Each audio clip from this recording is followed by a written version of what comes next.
So then, very interesting case, my student Anne Nordmeyer, who's just graduating from Stanford now, she decided to look at the idea of propositionality par excellence, namely negation, which we know images can't do, right? So how on earth are we going to make pictures of them? She wanted to know, could adults pick up that it was always the negative one that animated, not the positive one that animated? So let me show you what I mean. Here are some examples of negation where we have paired examples. So the first one represents a kind of negation where something is not in its expected state. The clothes are not hung up, right?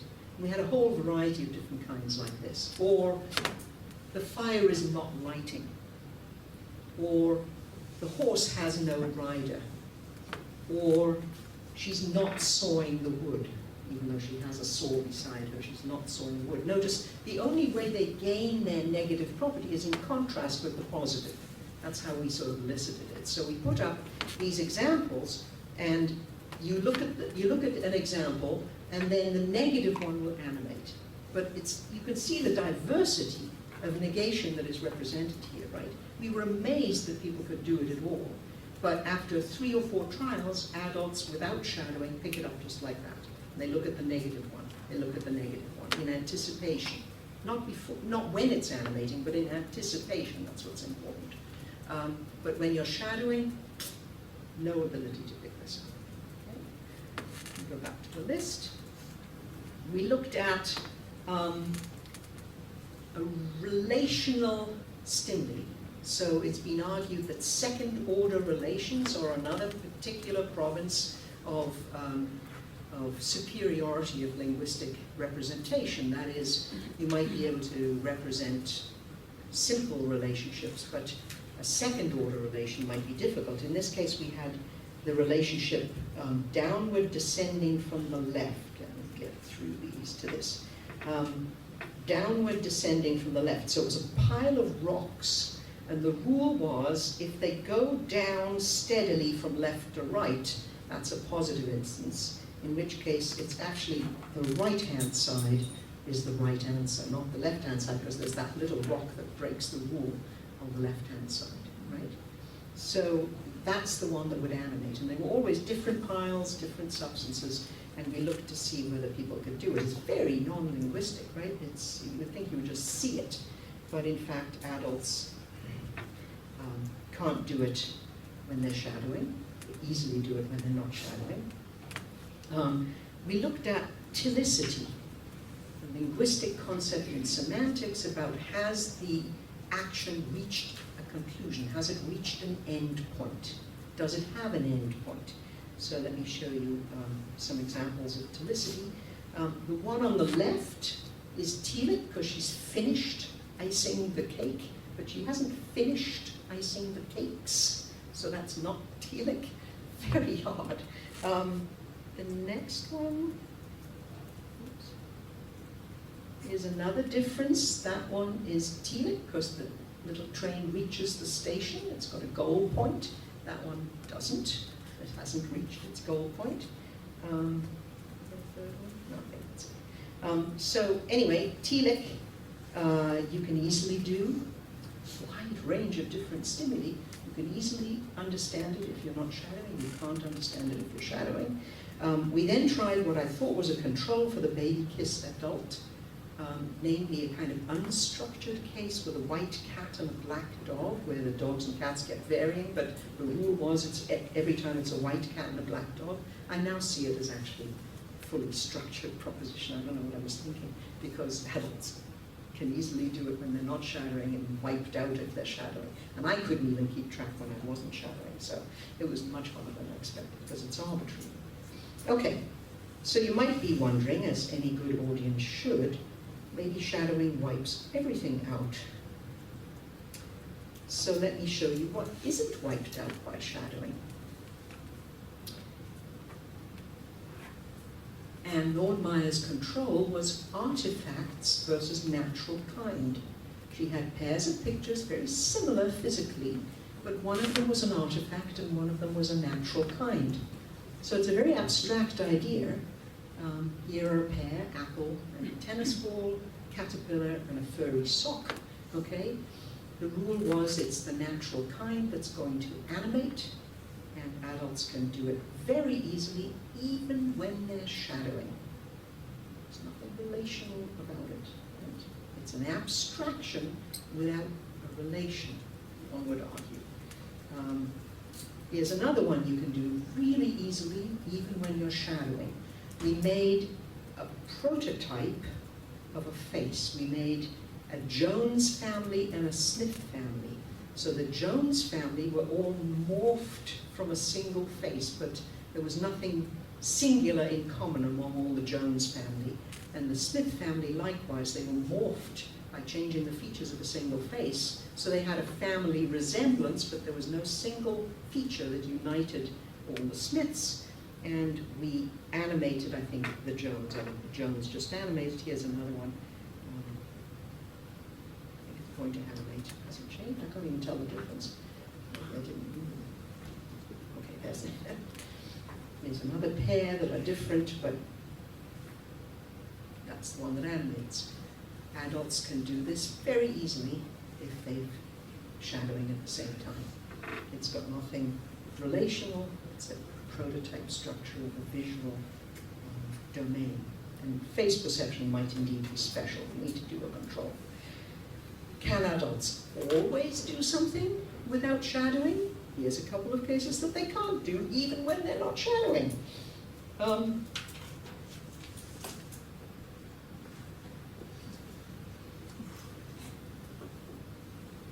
The rule is, and this of course we couldn't animate, we had to do a Monty Python foot because we borrowed these videos and then couldn't animate them, but it's the same principle. One of them is going to have something happen to it, and it's always the clockwise one. And they're very varied in terms of their form. Nobody can do it, even when they're not shadowing. Clockwise-ness just doesn't seem to be a natural feature for us to pay attention to, and I'm worried about this. It could be because in the world, there really isn't clockwise and anti-clockwise, because if you're on the other side of it, it'll be the other way round. Does that make sense? So if I spin something in the air and you look at it from underneath, it's going in a different direction than when you're looking at it on top. So maybe we have to really learn clockwise-ness. It's not a natural feature. Anyway, people can't do it. The other thing that they can't do, and this isn't too surprising, you remember my negation examples? With, for example, the not lighting, the horse has no rider, the clothes are not hung up, etc. If you make the positive instance the one that animates, nobody can do it. Not surprisingly, because it's a double. You have to say it's not the negation, because the positives have nothing in common, they're just events, right? They're only positive events in relation to the negative events, so nobody can do it even when they're not shadowing. Okay, so to finish, I'll just tell you where we're headed in the work on children, because that's obviously the next step to go. I get very frustrated doing this work in my lab with adults and not having access to an infant lab and not having access to primates, because I'd love to do many of these experiments with both of those groups. But I have collaborated recently with a professor at UMass Boston, Mohini Shukla, who's a developmentalist who does eye tracker work with infants, and he has been trying to do my transitive event task with infants. And I just want to show you how bewildering it is to get into this field and not know what to make of the data. We decided to do a very simple task, dog push car versus car push dog. And he's very much an experimentalist, so he wanted complete control, no natural videos. He wanted animations that he could time precisely. And he wanted to pay attention to the fact that infants lose attention very quickly, so you have to make something moving all the time, and you have to, not have different amounts of movement in different sides. So it's all exquisitely controlled to his degree of satisfaction. And we had to remove confounds like look at the moving dog. So I'll show you what we ended up with. We ended up with these. We show the child initially two real events in which either a dog pushes a car or a car pushes a dog, and then the one that animates in the end and changes to color and sound is the one where the dog pushes the car. right? So it's a little bit different than my design where I had stationary and then they moved. Here, the events are both seen, but the critical event that's going to animate and be colored and show music and so forth is the one of a dog pushing a car. So then he ran some infants aged 12 to, oh, here's another example. I suppose you don't really need to see it twice, but.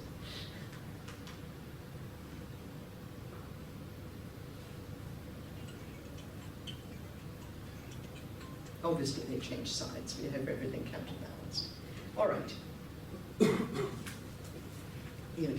So these are my data from adults run on these stimuli in May. And what you see here is what happens when there's no shadowing. And after about trial 2, they get it, and they do perfectly fine, discriminating between the target and the non-target in terms of their looks, in anticipation of the coloring and the animation, so it works.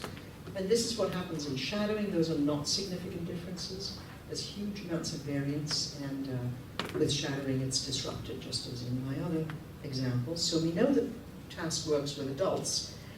Now we hit the child data. The question is, what do we expect? So I expect that children who cannot yet produce or comprehend reversible transitive sentences should not be able to see the resemblance across events. I expect children less than about 3 years old, I'm taking the upper window just in case, to fail. Mohinish, it's good to collaborate with somebody who disagrees, expects that infants will be perfectly capable of doing this long before they have the language, because they have a language faculty that will prepare the way for seeing these kind of resemblances in the world, without which they couldn't learn sentences. So the problem is how to interpret when you get results. So I am delighted by the fact that there's virtually no children. The group as a whole so far, 12 children, I think between 12 and 24 months, so maybe it's 16 children. I would rule it a failure, that is, the children are not on average getting it. He judges it a success because at least one child shows the result. So let me show you what kind of data comes out. This is moment by moment data looking in a trial. This period here is the 2 seconds before it changes color and animates. This is before, when they're looking at both dogs. This is, one side then the other side. Then this is the moment when nothing's happening, and then this is when, the 2 sides animate. This is averaged across 32 trials, so sometimes the target is on the right, sometimes the target is on the left. You can see by this period, the infants are looking at the interesting colored movement thing. But this period is the critical one, the one in the green box. I've picked this deliberately because this is a child who seems to get it. That is, when it was going to be on the right, they looked to the right. When it was going to be on the left, they looked on the left. That would be regarded as a success. These bars at the bottom show you what's statistically significant. However, then there are other children, like this one. Did he get it and then lose it? Or was he going to do that anyway, because just before he was already showing a bit of a tendency to look on the left, right? He had a bit of a right bias. So is that a success? It's really hard statistically to work this out. And then here's one where, well, I don't know, it doesn't look to me like they're getting it. They're looking to the left of center for both. So this is the task we have in front of us. What would count as a success? If any child can do it without language, does that prove me wrong? If the majority can't do it, does that prove me right? What if children deliberately look the wrong way, significantly, all the time? Does that prove him right? Anyway, this is going to be an interesting challenge, but it gives you a preview of what I'm up to. I've taken an unapologetically representational stance, both about language and about mind, but only for some kinds of thought, not all kinds of thought. I argue that if and only if a concept or thought requires the registering and generalization of a relation between symbols, a proposition, then natural language is well designed to provide the medium of representation. Does the particular natural language have to have been developed, or is it just the language faculty that's needed?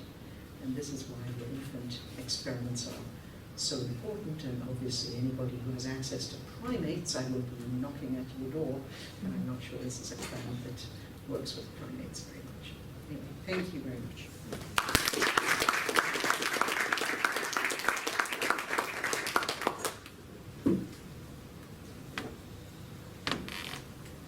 Yes. Do they ask you something? Yes. Thank you for a really fascinating talk and wonderful experiment. I'm so impressed. But a tiny historical remark very quickly, and then coming back to the last experiment. The historical remark is about Worf. Worf very explicitly always wrote that perception is universal. Yes. So, Yeah. so where you said something like No objective reality, right? Right, that's wrong. That's wrong. I know. Okay, but that's a detail. Now, this last experiment, I just want to get it right because I've been a student of Michaud. Yes. And so I know his theory by heart. Pushing is the elementary, very first impression of causality, and it has been shown in children, in infants to occur. Now, what I did not get so quickly is whether the pushing feature is the one they must recognize in order to find the right picture. It's not the pushing, it's the who's pushing. The who is pushing. It's which direction is the pushing. Is it the dog pushing the car, or is it the car pushing the dog? That's why it's the transitive sentence relationship that I'm after, not just the act of pushing. Okay. So it's can they find which one yes, I in the same it's array. Fine, Yeah. fine. Thank you. That was my question. Okay, Yeah. thank you for the question.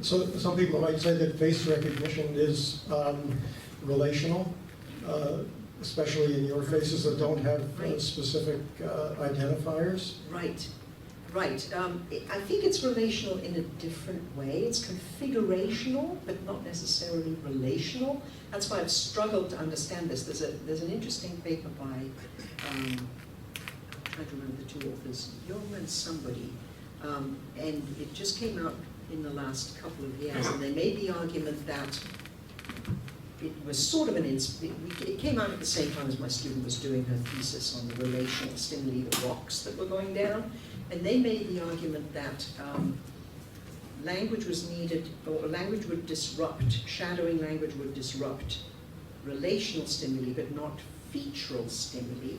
But in the case of featural stimuli, they did say that featural stimuli have prototypes, which relational stimuli do not. So that was our basis for deciding, well, since faces can be made prototypical, right, that must mean they are in the class of what they count as featural stimuli. But I agree with you, it's not the ideal case, because there probably is a module for face perception.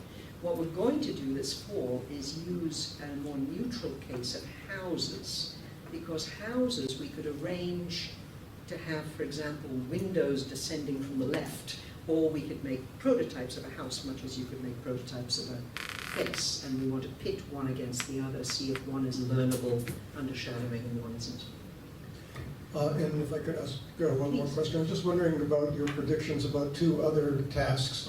One is something like the Atniav and Shepard rotational tasks, and the second one is syllogistic logic and other valid forms of inference where the relations are cross propositions and not between words to form a proposition. Right. I'm assuming that for the second you would predict that shadowing would totally disrupt it. Absolutely.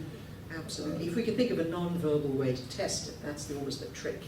Think of a non-verbal way to test reasoning. And there should be some. I mean, there should be analogs where there are things that happen in a sort of if-then condition.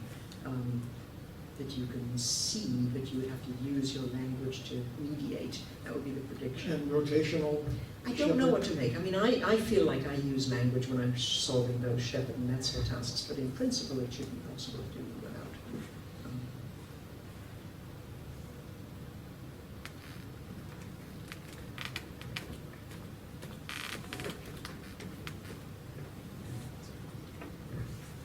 Yeah, just a quick question about the negation task which Yeah. you did with your PhD student. Yeah. I was a bit concerned because it strikes me that each picture, or were they videos or pictures? Pictures. Each picture was the negation of the other.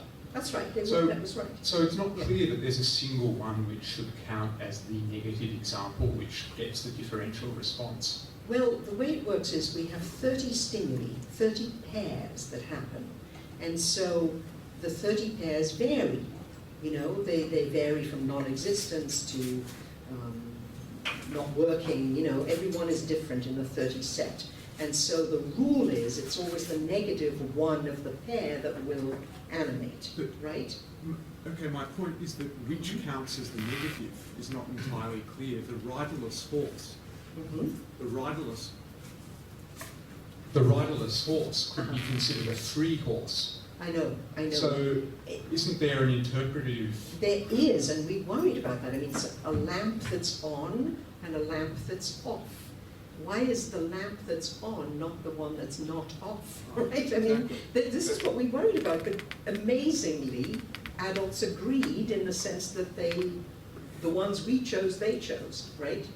But I wonder whether, I mean, is the necessary inference that negation is the appropriate variable that's in play there, given that there's you can make a negative construal of both members of each pair?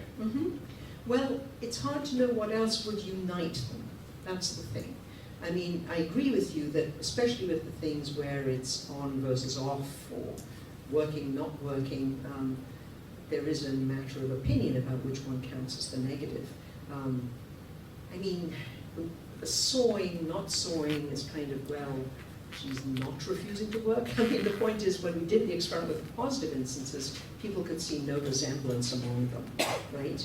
So there must be something to the negation, but amazingly, the adults found the judgments equivalent, and of course they were not warned, they'd never seen these before. We did do a sub-analysis. There were about 6 of each type, and not every type proved to be significantly different. I can't remember. I think it might have been the working, not working was the least reliable, maybe reflecting this fact that it's a matter of opinion which one is the negative.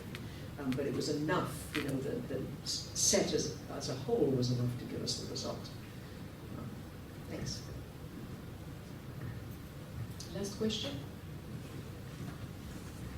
In response to this last question, I just made an application to what we learned yesterday about conceptual embodiment.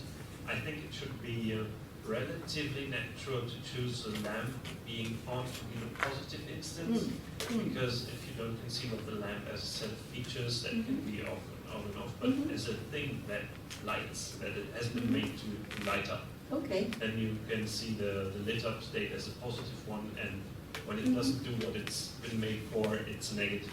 And the same thing goes for the horse, because a horse is in that sense a thing to be ridden. Especially with the saddle and bridle on. I mean, it wasn't a free-running horse. It looked like it should have a rider, right? I haven't learned about horses themselves. I've learned about horses as animals that can be ridden. But my question was something else. Oh yes, how to interpret your findings. If you say it's very interesting that children can seem to make these relational those relations before they acquire the language skills, and that relational tasks cannot be done just as quickly if you occupy just the language part of the brain shaping. My question is, does it really mean that language is the same thing as this part of the brain that construes relations? I still refuse this because I think of a hypothetical healthy human being that has never come in contact with language. And I think with its human brain, it would still be able to to make those relations, but maybe that it would do that later, maybe not at 4 years of age, but later. Yeah. So I would It's a very- defend my yeah. opinion. Is it possible? Does it make sense? It does, and you know, it's a very tricky domain to work in, but the only case I can think of is the work by Jenny Pyers on Nicaraguan sign language learners. So there is, in Nicaragua, there was a situation that deaf children were just raised in the family with gestural systems that were not full sign languages. Until 1980, a school was opened for the deaf in Managua, and it was supposed to be an oral school for the deaf, but of course the children didn't have sophisticated hearing aids, so when they gathered together, all these children from all parts of Nicaragua, into the school, they developed a sign language from the pidgin sign languages that they had individually, and that sign language has undergone, you know, now 30 years, 40 years of development, and it has enriched with every generation. And ironically, unlike normal development, the oldest members of that community have the least developed sign language because they had the pidgin forms coming in, and the children who came in later benefited from the rich language that was then around them.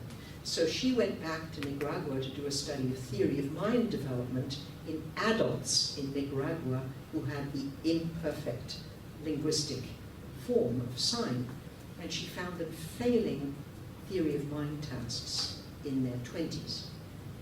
And one would think that if you were right, that language is helpful, but you don't need it, that everyday life should have provided the theory of mind. Disparities between stimulus and response would have been coded in whatever system, apart from the language faculty, that you envision, but it didn't happen. And in fact, their behavior was exactly predicted by their skill in the sign language. So that's the only case I know, and it's controversial. I mean, it looks as if those adults, as adults, have now started to enrich their signing. It was only when they were young adults and not really in contact with the younger children that their language was suffering, and now it may be that even as adults they're learning the sophisticated form. So there's a hopeful side to it. It's not like they're doomed, but that was a rich opportunity to study them at that moment in time when their language was not sufficiently rich. That's the only case I can point to.